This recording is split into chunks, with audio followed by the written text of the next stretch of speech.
Pai do Senhor, irmãos, vamos começar mais uma escola bíblica dominical. Hoje é a lição de número 12, a conduta do crente em relação à família.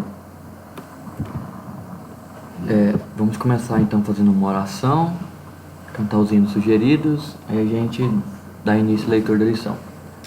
Senhor Deus, Pai, eu agradeço por essa rica oportunidade, por estar mais uma vez na Tua presença, que o Senhor possa abençoar, possa conduzir, possa me usar, possa falar aquilo conforme a Tua vontade, porque eu sou apenas Teu servo, que o Senhor possa me guiar, que o Senhor possa abençoar os Seus filhos, que o Senhor possa estar com cada um deles neste momento, confortando e dando sabedoria e conhecimento da Tua palavra, é o que nós pedimos desde agora e para sempre. Amém.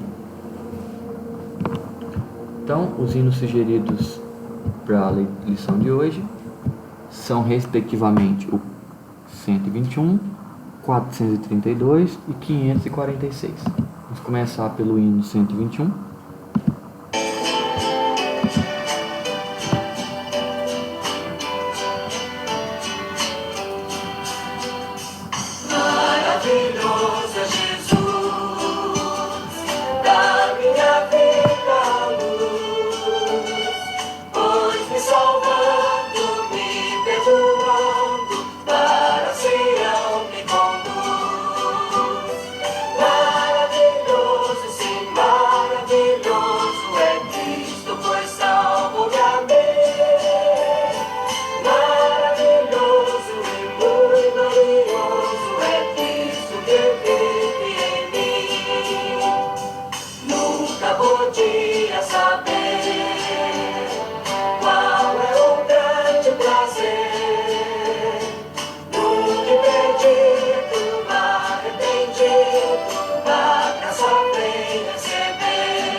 Então esse foi o hino 121.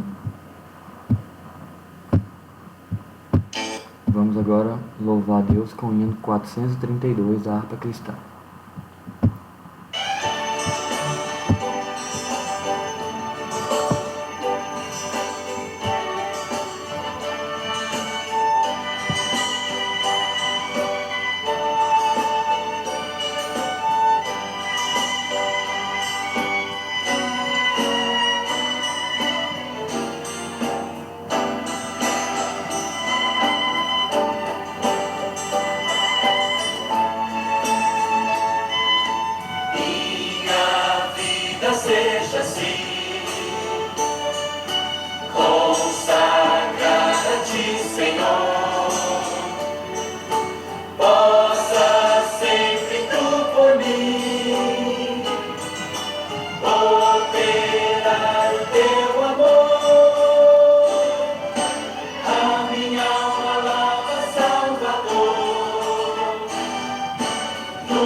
vida toma para ser Senhor, tua para sempre sim. Oh, recebe-me, Senhor, quando venho me prostrar a teus pés, ó Salvador. Hoje vem me consagrar, a minha alma lava, Salvador, no teu sangue puro carmesim. Minha vida toma para ser Senhor, tua para sempre sim.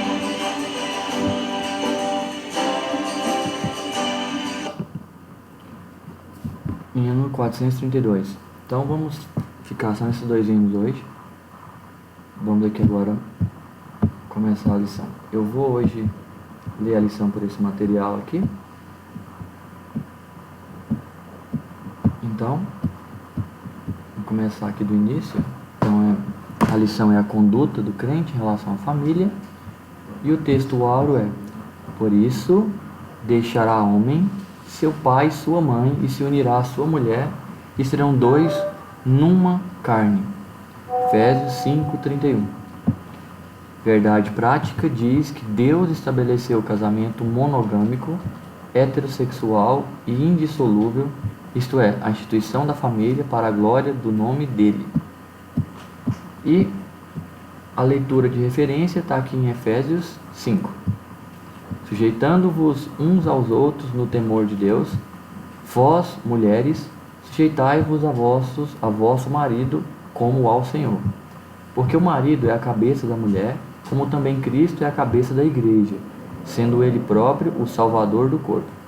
De sorte que assim como a igreja está sujeita a Cristo, assim também as mulheres sejam em tudo sujeitas ao seu marido.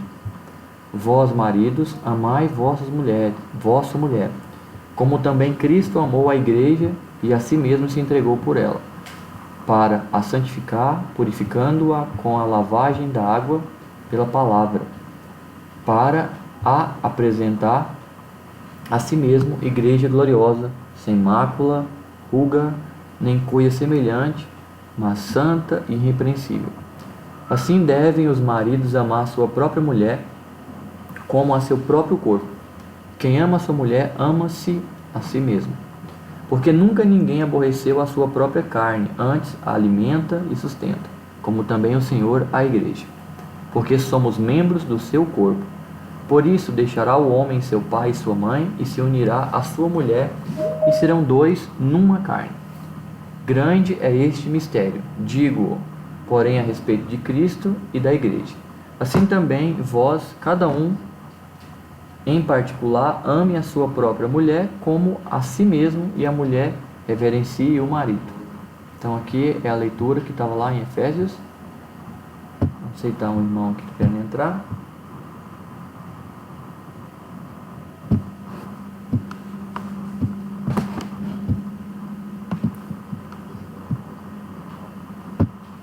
E vamos dando continuidade aqui. Então, a gente fez a leitura bíblica em classe. Agora, a gente vai dar continuidade a partir aqui, então, da introdução. Deixa eu localizar o slide. Como o computador está um pouquinho lento, por isso que eu fui na parte do texto. Vamos aqui voltar para a parte do texto, porque o computador aqui não está ajudando muito. Então, a gente já louvou os hinos sugeridos. Qual que é o objetivo geral da lição de hoje?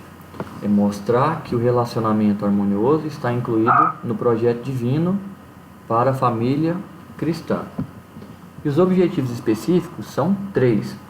Primeiro, refletir sobre a conduta bíblica prescrita aos maridos, demonstrar como a mulher casada é comparada à igreja de Cristo e orientar a conduta dos pais e filhos no ambiente familiar. Esses são os objetivos específicos da lição. Então, introduzindo a lição. Olha só, irmãos, na Bíblia, O relacionamento familiar é um projeto divino que pressupõe um matrimônio monogâmico, né? Ou seja, um homem e uma mulher somente, não pode passar disso. Heterossexual, de sexo diferente, e indissolúvel, ou seja, casamento é para ser a vida inteira. Tanto que Cristo fala que foi permitido, Moisés permitiu divórcio lá, segundo a lei, devido à dureza do coração do homem, mas se fosse a vontade de Deus, era que perdoasse e que o homem casasse uma só vez. No modelo divino, os membros da família são iguais, porém cada um desempenha papéis diferentes. Nesta lição, veremos a conduta requerida por Deus para a família cristã. Então a gente tem os 3 tópicos aqui, e vamos aqui então, agora aqui para nossa PowerPoint, se agora ele já carregou, para a gente começar aqui então. Vamos começar aqui a partir desse slide.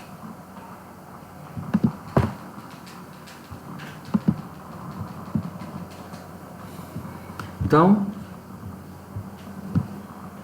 deixa eu tirar esse aqui desse rumo, que ele está me atrapalhando. Então a gente viu aqui quais são os tópicos da lição. Pedi para projetar de novo aqui, porque deu uma travada.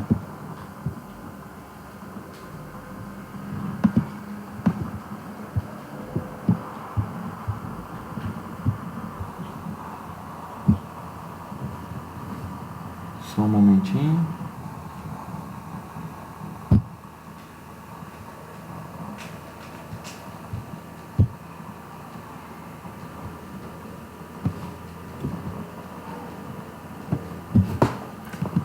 Essa linha preta aqui tem que desaparecer, peraí.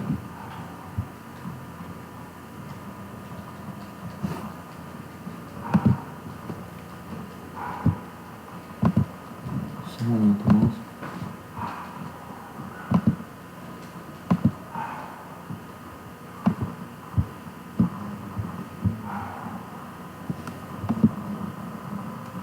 Pedir que meu computador dê atualizado aqui para ver se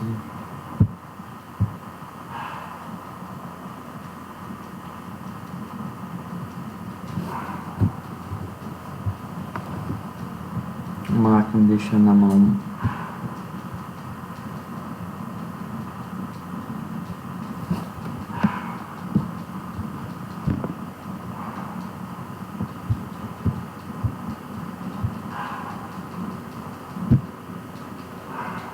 Eita, nós.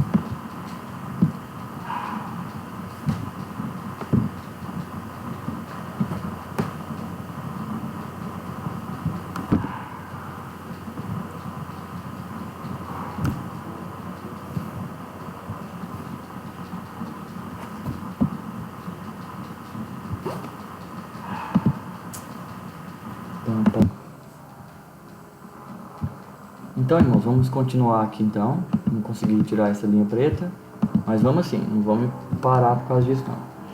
Então, a gente, vamos ver nessa lição qual é a conduta requerida por Deus para a família cristã. Então, nosso assunto principal aqui hoje é a família, instituição planejada por Deus. Nunca se esqueça, o padrão moral e espiritual da família deve estar fundamentado na Bíblia. Sempre quem defende, quem instituiu, quem ainda preza o valor da família é Deus. Tá? Instituição hoje em dia que está querendo acabar, mas como é projeto de Deus não vai acabar. Então, na introdução, o que nós temos? Na Bíblia, o relacionamento familiar é um projeto divino que pressupõe o matrimônio monogâmico, que é 1 para 1, 1 Coríntios 7:2. Mas por causa da fornicação, cada um tem a sua própria mulher e cada uma tem o seu próprio marido. A gente sabia que no início, na Bíblia, o homem tinha várias mulheres, mas nunca foi projeto de Deus. Heterossexual, quer dizer sexos opostos, e conheceu Adão, Eva, sua mulher, e ela concebeu e tornou Adão a conhecer a sua mulher, e ela deu à luz a um filho, né? Então são referências aqui. e indissolúvel. Assim, não são mais dois, mas uma só carne. Portanto, o que Deus ajuntou, não o separe o homem. Mateus 19:6 como referência. Então, no modelo divino, os membros da família são iguais, porém cada um desempenha papéis diferentes. Vamos ver quais seriam essas ideias. Primeiro, a conduta do crente como marido. Em Efésios 5, Paulo enaltece o matrimônio e o eleva ao mais alto patamar ao comparar o marido a Cristo e a esposa à igreja. Então, ele faz analogia do marido com Cristo e da esposa com a igreja. O papel do marido como líder da família. A relação dentro do lar é explicada na frase: o marido é a cabeça da mulher, como também Cristo é a cabeça da igreja. Então essa é a analogia que é feita do homem com Cristo, como sendo a cabeça do relacionamento ali matrimonial, do mesmo jeito que a cabeça da igreja é Cristo, né? Uma igreja sem Cristo não é a igreja de Cristo. E na Bíblia a ordem de autoridade é observada do seguinte modo: Deus é a cabeça de Cristo, Cristo é a cabeça do homem e o homem é a cabeça da mulher. 1 Coríntios 11:3.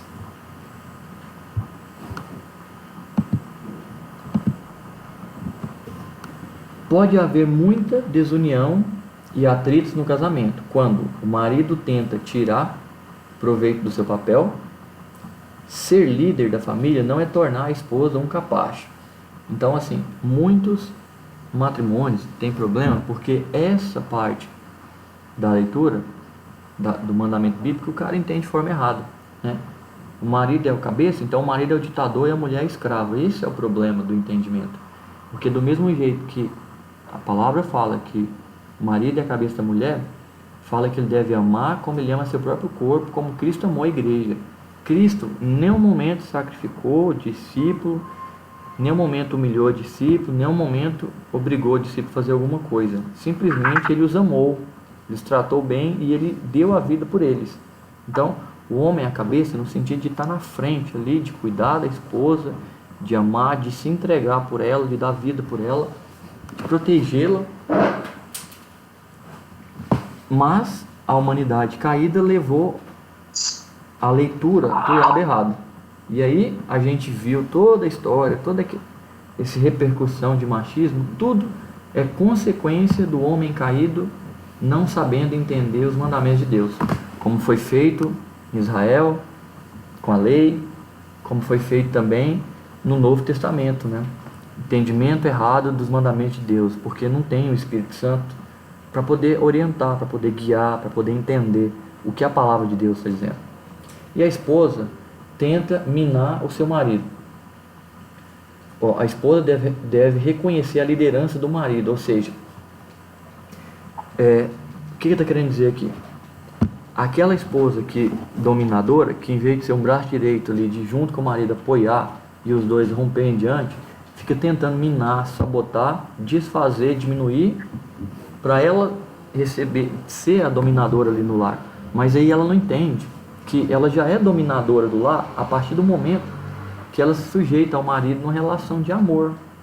Porque a mulher é quem edifica o lar, a casa, né? A mulher é a sabedoria do lar.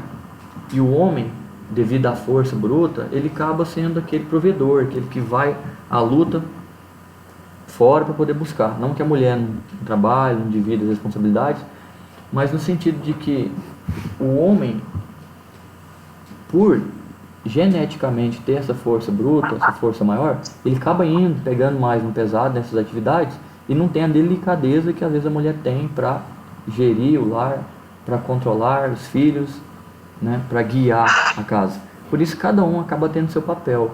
O homem ali como a cabeça, aquele que protege, que cuida, que vai prover, e a mulher aquela que vai gerenciar tudo, que vai fazer o controle. E em parceria os dois, que é uma só carne, se torna a perfeição, né?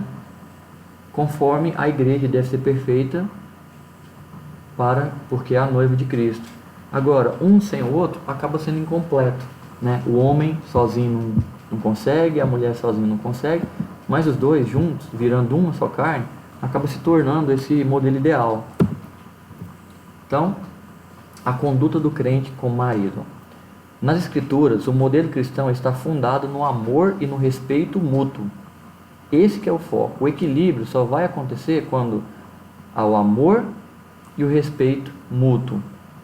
Então, tem que ter reciprocidade, ou seja, tem que ir do homem em direção à mulher e tem que voltar da mulher em direção ao homem. Com isso, você vai ter o equilíbrio, né? A balança vai equilibrar, o casamento vai em paz. O movimento feminista,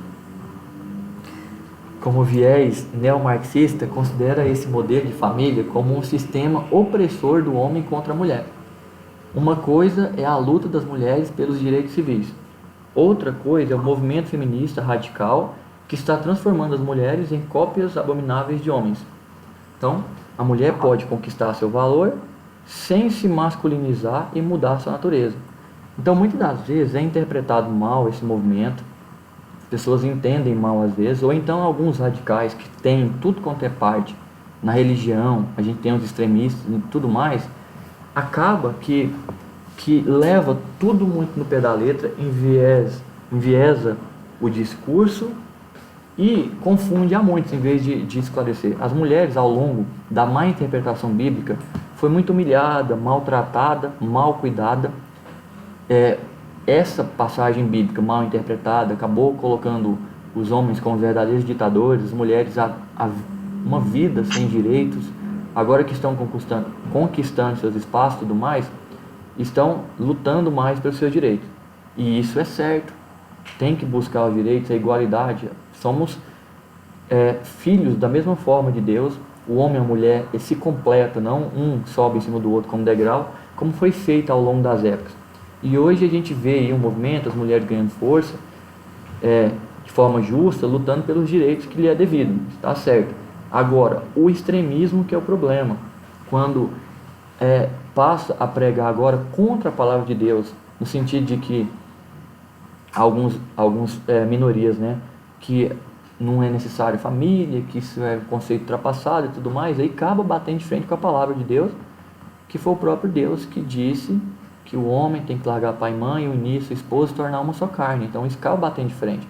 Então a gente tem que tomar cuidado entre o movimento que lhe dá o direito, as conquistas que lhe é devida, ao exagerar e bater de frente com a palavra. Então, por isso que aqui na leitura o autor fala que uma coisa é a luta das mulheres pelos direitos civis, outra coisa é o movimento radical que está transformando as mulheres em cópias abomináveis de homens. Então, assim, a gente tem que tomar cuidado, porque cada um tem o seu papel. Um não deve pegar o papel do outro e ambos juntos que se completam num papel maior diante do projeto de Deus para a família, né? Então, o marido, além de liderar, deve também amar sua esposa, assim como Cristo amou a igreja. Essa é a parte que faltou na leitura bíblica, né? Ao longo do tempo. Porque quem ama faz igual Cristo fez, é aquele que dá a vida por amor do próximo, que dá a vida pela igreja, que cuida.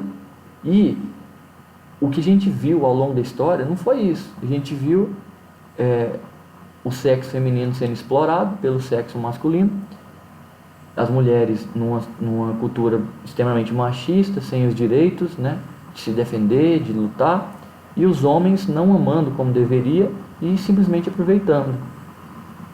Então é isso que faltou entender na leitura, né?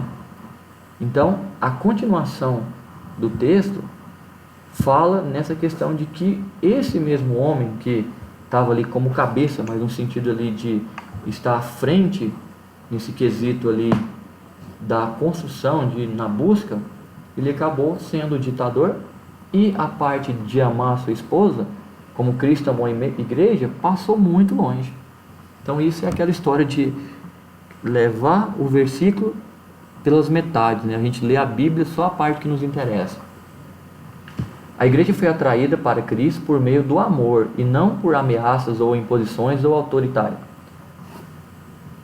A maior prova, que dia que Cristo obrigou alguém a segui-lo, que dia que Cristo reprimiu alguém que não seguiu, Ele sempre entregou a palavra, e todos aqueles que vinham até ele, de maneira nenhuma lançou fora, e todos que foram até ele, ele cuidou. Tanto que ele faz aquela oração sacerdotal, e ele diz para o Pai que nenhum dos que ele enviou para ele perdeu, nenhum. Todos que ele enviou, ele cuidou.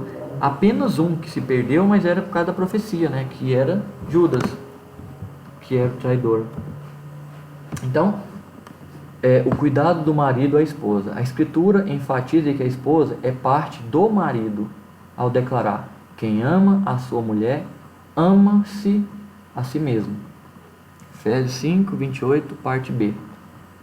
O marido deve dar atenção à sua mulher do mesmo modo que atenta para consigo mesmo. Então, assim, quem se ama, se cuida. A gente quer o bem pra gente, a gente não quer sofrimento. E por que a pessoa que está vivendo ao seu lado, sua esposa, que você deve amar como Cristo amou a igreja, que você deve amar como você ama a si mesmo, não recebe um tratamento igual ou melhor do que você se daria, né? Quem quer sofrer? Então, por que fazer a outra pessoa sofrer? Essas ações de cuidado não se limitam apenas às provisões materiais, mas igualmente ao afeto, à consideração e à honra, dentre outras, viu, irmãos? Dentre outras, quer dizer que, tem mais, a valorização tem que ser completa.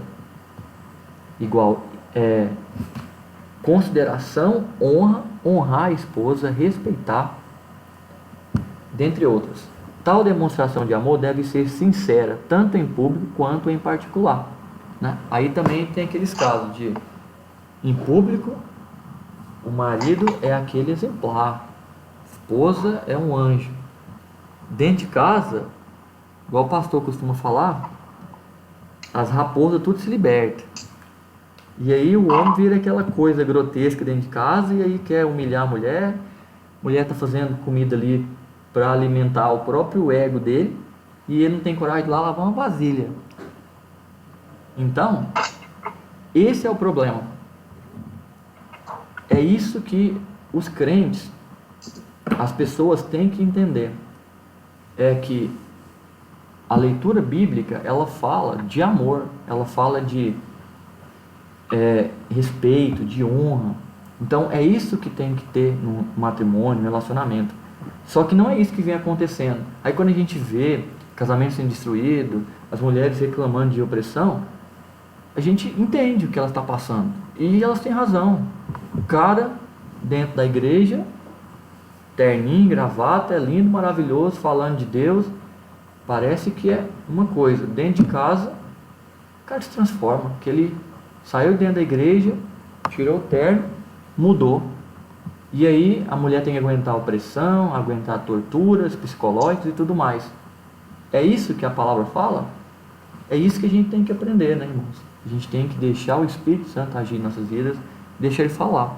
Então, o relacionamento entre homem e mulher, o casamento que Deus instituiu, a família, esse era o modelo, é através do amor, não através do que a gente vê que aconteceu ao longo dos séculos. Aquilo é erro, aquilo é má interpretação do homem, aquilo é o homem que não entendeu a vontade de Deus, aquilo é o homem que seguiu a lei e não conseguiu cumpri-la, né? Por isso que Deus teve que prover o sacrifício de Cristo, porque a lei, que era quem condenava, mostrava o erro, o homem cumprir e não errar, nenhum só conseguiu cumprir, nenhum é merecedor, somente Cristo conseguiu cumprir ela. Então, ao marido, Deus delegou a liderança do lar e o dever de amar sua esposa com verdadeiro altruísmo. Esse é o síntese do primeiro tópico. O segundo tópico fala sobre o conceito de submissão cristã. As Escrituras ensinam a sujeição de uns aos outros no temor de Deus. Então, sujeição dos esposos aos seus maridos, Efésios 5, 22, deve ser assim como a igreja está sujeita a Cristo. Sujeição dos filhos aos seus pais, Efésios 6, 1. Sujeição dos servos aos seus senhores, Efésios 6, 5.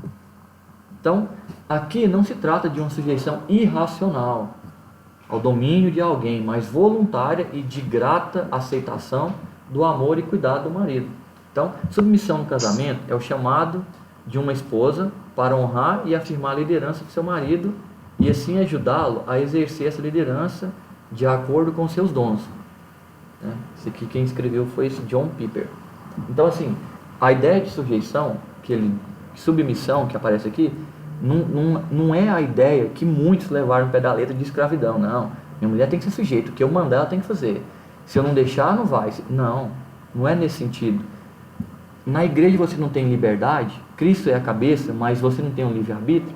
O que a gente faz é buscar sempre melhorar, sempre se santificar, na busca da perfeição, de estar diante do Pai. Mas o que nos aperfeiçoa é o sangue de Cristo, que nos purifica. Então, a submissão no casamento aqui, quando fala nesse sentido, não é uma sujeição irracional ao domínio de alguém. Não é você se escravizar a alguém. Mas é aquela questão voluntária, aquela questão do companheirismo, aquela questão de entender que o homem está sujeito a esse tipo de ação e a mulher vai estar sujeita a essa coisa, no sentido de concordância mesmo, né? Por quê? Para que aquele fato de que dois bicudos não se beijam se tornar de fato comprovado. Porque se duas pessoas é bicudo, como é que elas vão conseguir se encostar se o bico não permite se aproximar? Então, se uma é bicuda, a outra tem que ter uma concavidade ali para que o bico possa aproximar e encaixar. Não dá para tocar. Então, nesse sentido, duas pessoas que uma não se sujeita à outra, uma não diminui ali na discussão, uma não compreende, uma não volta atrás, sempre bate frente, tá fadada ao fracasso, não tem condição. Então, na cultura judaica, a mulher ocupava posição secundária e era parte da propriedade de um homem. Isso era na cultura judaica, né? Na sociedade grega, as mulheres eram tratadas como inferiores e as esposas eram escravizadas. Isso aí já é na cultura dos gregos. No Evangelho de Cristo, as mulheres alcançaram posição de dignidade igual aos homens. Aí a gente tem um exemplo aqui de Priscila e Áquila na Bíblia. Então, assim, o que está querendo mostrar aqui? Porque lá no Antigo Testamento era isso. Mas no Antigo Testamento, irmão, representa o homem caído com uma lei que não conseguia cumprir, que não conseguia acertar, que não conseguia entender a graça de Deus. O Novo Testamento é a graça de Deus. Deus mostrou o que é o reino dele através do Filho, o que está por vir, o que ele promete. Ele mostrou um pouquinho do que é pertencer ao céu. Foi isso que Jesus veio mostrar, a graça. Então, assim, todas as bênçãos que você tem hoje é porque você merece? Não, ninguém merece. Nenhum só foi digno, né, do merecimento, né? Nenhum só é bom se não for Jesus Cristo. Então, por que a gente é salvo? Por que a gente está em paz? Por que a gente é abençoado? Pela graça de Deus. E é nessa graça que mostrou o que Deus previa para a sua criação, né? Seus filhos, mulher e homem, filhos igualmente de Deus. Prevê o que? União, prevê amor, igualdade de dignidade, de posição. Então, não tem mais aquilo. Por isso que a luta das mulheres hoje em dia por conquistar seus direitos é digna, deve ser valorizada. Elas têm que ter os direitos que foram tirados delas ao longo da vida. Sim, os direitos que foram retirados por má interpretações ao longo de um tempo.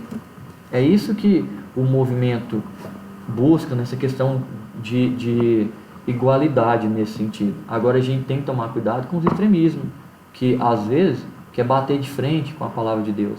E aí, irmãos, nessa hora o crente tem que se manifestar, o crente tem que se posicionar, o crente tem que ser um defensor. Não que Deus precise de defesa, mas é porque a gente tem que ser pelo menos coerente com o que a gente prega. Essa referência, né, a referência devida ao marido, né, a reverência devida ao marido.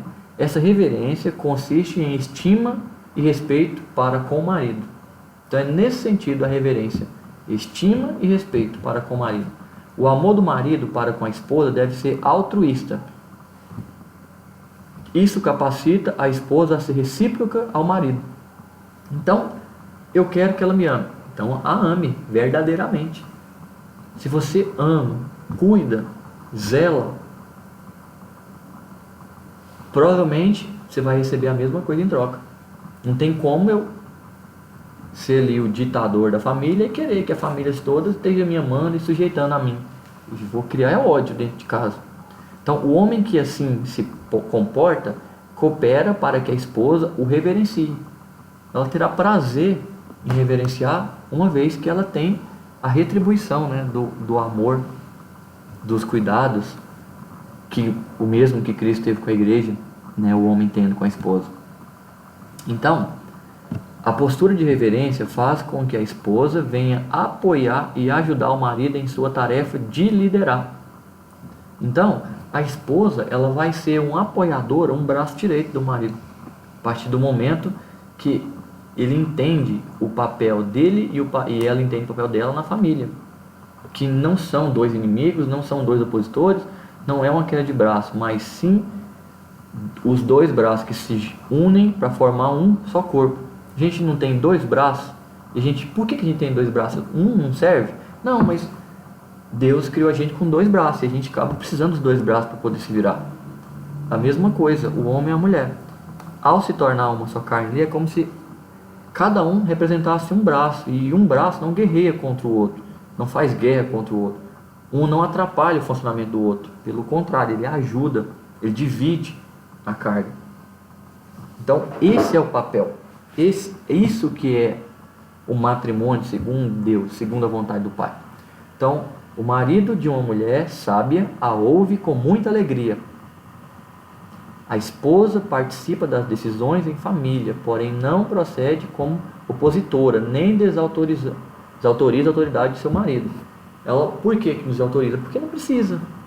Porque as pessoas que estão ali junto, eles trabalham se fortalecendo, em comunhão. A mulher sábia ouve com alegria, ela orienta, ela ajuda na conduta. Então ela participa das decisões em família. Ela não está ali como opositora, como aquela coisa como se fosse uma guerra, um querendo desmoralizar o outro. Aí está fadado ao fracasso, né? Se a família está guerreando ali internamente, a tendência é ela implodir, acabar. Então, Deus delegou a tarefa de respeitar a autoridade do lar conferida a seu marido.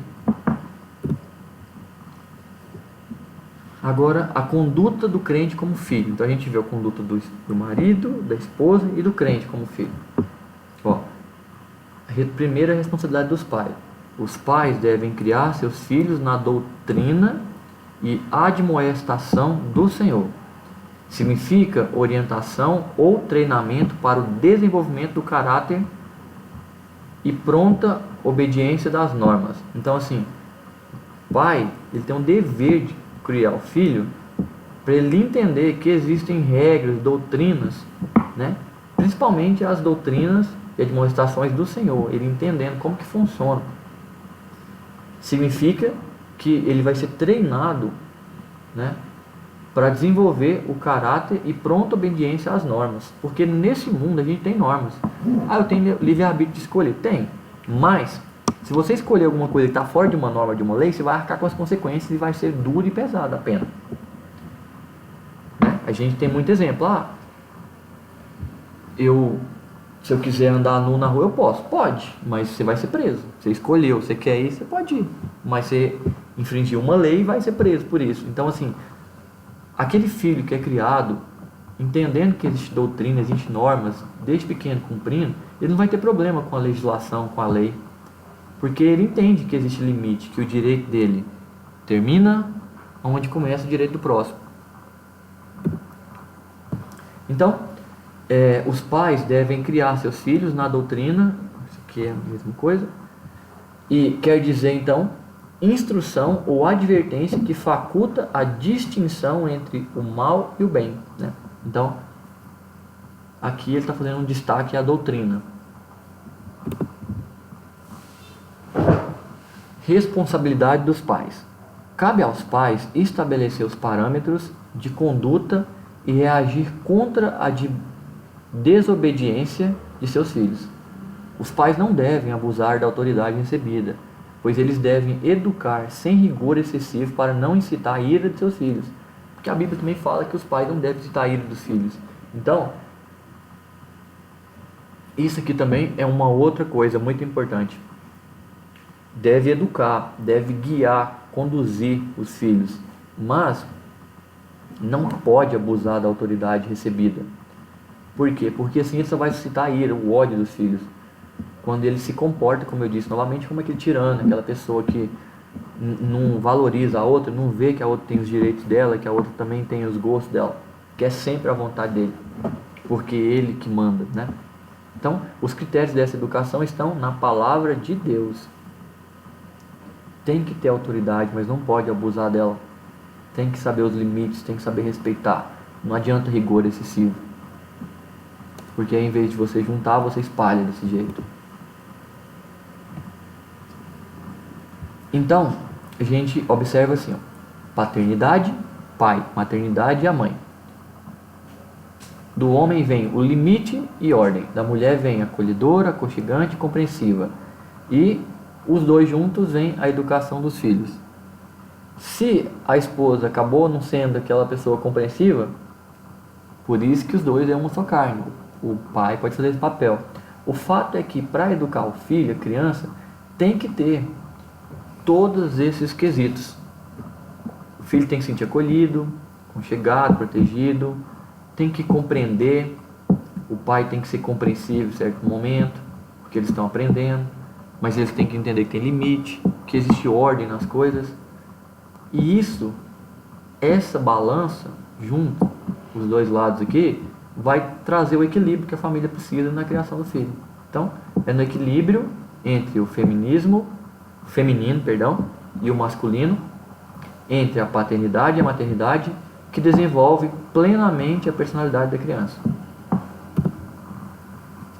Então, a conduta requerida dos filhos. O dever dos filhos é apresentado pelo apóstolo: vós, filhos, sede obediente a vossos pais. Efésios 6:1. A obediência é devida enquanto os filhos viverem sob a tutela dos pais. Isso é obediência, é ouvir o que o pai tem para dizer e obedecer à ordem, porque ali os filhos têm o dever de ouvir os pais. Honrar é um dever para a vida toda, amor, respeito e sustento. Então a gente está vendo aqui mais de um homem já velho, já cuidando do seu pai bem velhinho. Aos filhos que obedecem e honram seus pais, uma promessa dupla lhes é assegurada: honra teu pai e tua mãe, que é o primeiro mandamento com promessa, para que te vá bem e vivas muito tempo sobre a terra. Então, por que ele fala que é um mandamento com promessa? Porque Deus fala o que ele tem que fazer e ainda fala os benefícios que ele vai ter se ele fazer. Tem promessa se ele cumprir o mandamento.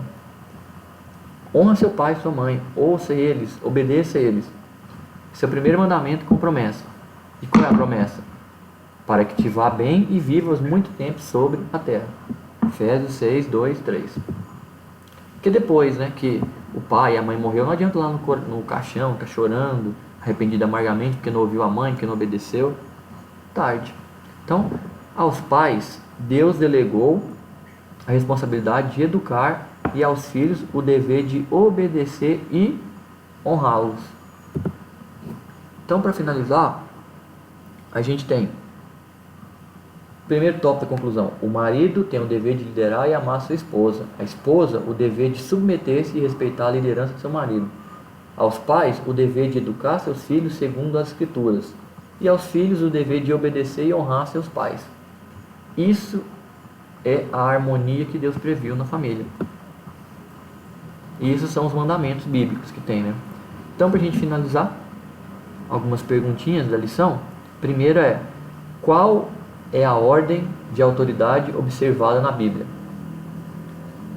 Na Bíblia, a ordem de autoridade é observada do seguinte modo: Deus é a cabeça de Cristo, Cristo é a cabeça do homem e o homem é a cabeça da mulher. Essa é a ordem de autoridade observada na Bíblia. Isso está lá em 1 Coríntios 11:3. Então isso é o que Paulo recomendou. 2. Como foi o amor de Cristo pela igreja? O amor de Cristo para com a igreja foi altruísta e incondicional. Ele deu a vida pela igreja, né, irmãos? O que as Escrituras ensinam a respeito da sujeição? As Escrituras ensinam a sujeição de uns aos outros no temor de Deus. E o que Cristo fez ao conversar com a mulher samaritana? Que a gente não falou na lição, né? Porque está no texto que eu não coloquei aqui na parte da apresentação. Mas o que ele falou? O conversar com a mulher samaritana, Cristo quebrou paradigmas da época e se opôs ao preconceito e à discriminação. Porque naquela época, a mulher samaritana era uma mulher que vivia fora dos padrões das mulheres judaicas, né? Ou seja, era uma mulher que não tinha marido, que estava vivendo com um marido que não era dela, ou seja, era a outra, como se diz, né? E naquela sociedade, essa mulher não tinha valor nenhum, mas Cristo mostrou que ninguém é melhor que ninguém, todos estávamos caídos, não tinha um só. Falar assim, não, vou conversar só com esse aqui porque esse é digno. Não tinha ninguém digno de conversar com Cristo, de falar, mas Cristo mostrou o que é o amor e o perdão de Deus com as pessoas. Ele valorizou, ele conversou com ela e a história dela a partir daquele momento mudou. Por quê? Porque ela teve um verdadeiro encontro, ela entendeu o valor de uma mulher ali diante de Deus. Então não era um homem falando com ela, era Deus falando com ela. E Deus respeitou a condição, assim, não respeitou o pecado que ela estava, mas assim, respeitou ela na condição de ser humano como um homem também. Do mesmo jeito que ele falou e curou dos pecadores, ele falou com ela. Por quê? Nenhuma diferença havia.